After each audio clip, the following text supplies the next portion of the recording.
مرحبا حبايب قلبي، شلونكم؟ يا رب تكونون بخير. مشتاقة لكم كلش هواي. ساندرا مشتاقة لكم كلش هواي.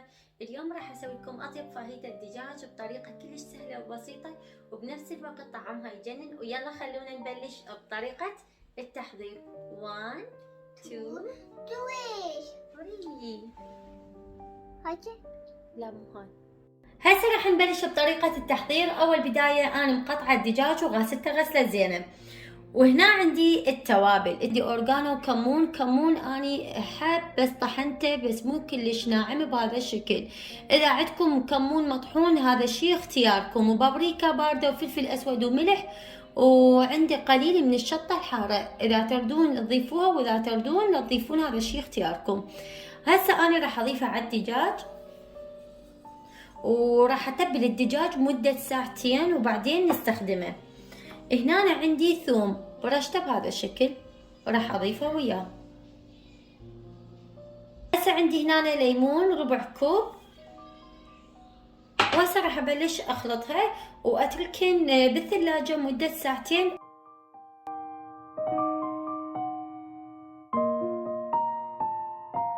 اول بداية راح احمس الدجاج وبعدين الخضار.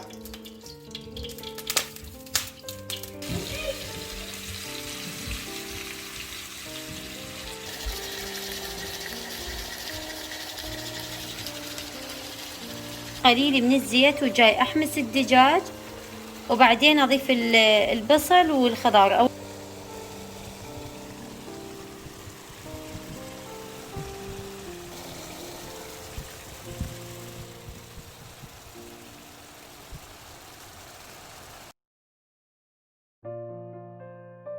عندي استوى الدجاج راح ارفعه واحمس البصل.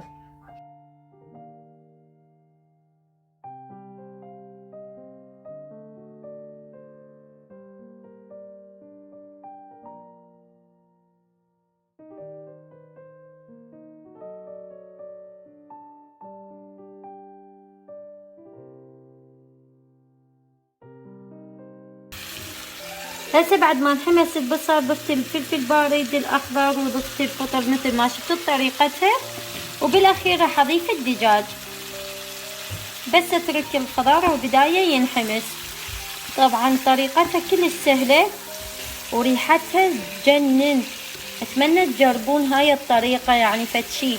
اذا تردون تضيفون طماطة وحدة هذا الشي اختياركم. الكزبرة وهسه راح اضيف الطماطة، والطماطة قلنا اختياركم.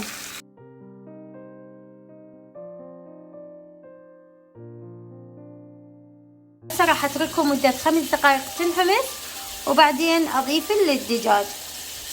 معلقة صغيرة من الملح.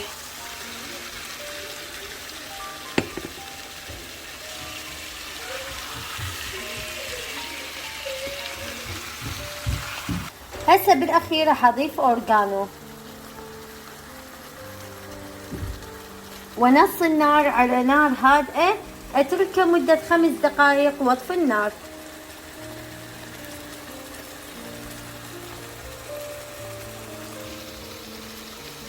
وهسه وصلنا لنهاية الفيديو حبايب قلبي. مثل ما شفتوا طريقتها كلش سهلة وبسيطة. اتمنى تجربونها وطعمها يجنن. واذا عجبكم هذا الفيديو واستمتعتوا ويانا لا تنسون اللايك والاشتراك وتفعيل الجرس، وشاركوا رابط قناتنا مع اصدقائكم واقربائكم، وان شاء الله نوصل العدد الاكبر. واحبكم كلش هواي والف عافية. باي.